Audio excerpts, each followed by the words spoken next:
आखिरकार एंडी की आंखों में भी नरमी आ गई थी। दोनों दिन रात एक दूसरे का ख्याल रख रहे थे और धीरे धीरे करीब आ रहे थे। लेकिन जैसे ही उनका रिश्ता बेहतर हो रहा था, एक मुसीबत ने दरवाजे पर दस्तक दे दी, जिसका एंडी को सबसे ज्यादा डर था। तुम्हें क्या लगा मैं तुम्हें ढूंढ नहीं पाऊंगा, तुम मेरी हो? हालांकि ये सब बस एक बुरा सपना था, लेकिन एंडी को गहरा सदमा लगा। बचपन में ही उसे ड्यूक ने खरीद लिया था और अपना खिलौना बना लिया था। ये सच्चाई वो माइकल को बताने की हिम्मत नहीं कर पा रही थी। माइकल नहीं जानता था कि उसने कितनी अंधेरी जिंदगी देखी है। वो तो बस अपने प्यार को दुनिया की खूबसूरती दिखाना चाहता था। इसलिए वो खास तौर पर एंडी को सूर्योदय दिखाने ले गया, ताकि पहाड़ों के ऊपर से उगते सूरज का सुंदर नजारा देखकर एंडी के दिल में फिर से उम्मीद की एक किरण जाग सके। लेकिन माइकल बहुत भोला था, उसे एंडी के बारे में कुछ भी नहीं पता था। वो बस बोलता जा रहा था और एंडी के मना करने पर ही उसे पता चला कि एंडी ने कई बार खुदकुशी करने की कोशिश की थी। लेकिन इसके बावजूद माइकल एंडी के दिल में अपनी जगह बनाना चाहता था, पर वो नहीं जानता था कि एंडी के दिल में वो पहले से ही था। बस एंडी कभी कहने की हिम्मत नहीं कर पाई। पर अब माइकल का सच्चा प्यार देखकर एंडी ने अपनी सारी भावनाएं जाहिर कर दी और फिर खेतों के बीच वो पहली बार एक हुए, जिसके बाद आखिरकार वो पति पत्नी की तरह जिंदगी जीने लगे। लेकिन सिर्फ प्यार से पेट नहीं भरता और अक्सर वो छोटी मोटी मुश्किलों से भी टूट जाता है। सोने की खदान में काम करने वाला माइकल का जीजा पॉल अचानक उनके घर आ धमका, क्योंकि उसने पहले उसी जगह काम किया था जहाँ एंडी रहती थी। दरवाजे में घुसते ही उसने पहचान लिया कि एंडी पहले क्या थी। पॉल की आंखों में नफरत देखकर एंडी उससे नजरें चुराने लगी। लेकिन जैसे ही माइकल शराब लेने बाहर गया, पॉल ने एंडी पर ताने कसने शुरू कर दिए। इतनी बेइज्जती सहकर भले ही एंडी जानती थी कि वो क्या है, फिर भी उसका दिल पूरी तरह टूट गया। भले ही उसने ये सब अपनी मर्जी से नहीं किया था,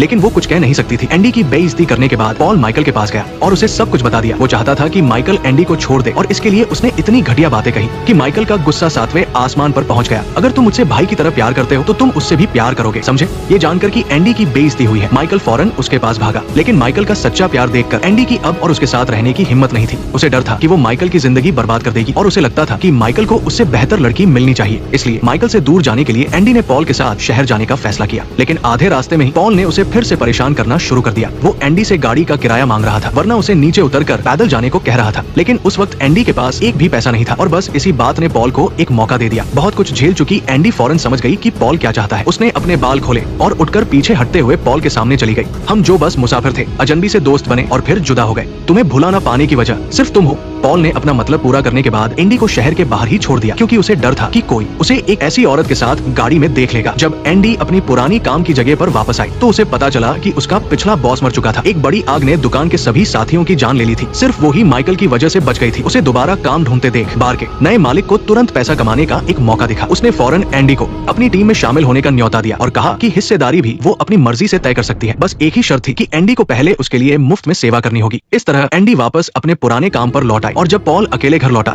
तब माइकल को एहसास हुआ कि कुछ गड़बड़ है। जब उसे पता चला कि पॉल एंडी को वापस छोड़कर आया है तो हमेशा से नेक दिल रहे माइकल के मुंह से पहली बार गाली निकली। माइकल गुस्से में आगा बुला होकर उसी रात एंडी को ढूंढने उसके काम करने वाले बार में पहुंच गया और जैसा उसे डर था, उसने अपनी पत्नी को उसी जाने पहचाने दूसरे माले के कमरे में कपड़े पहनते हुए देखा।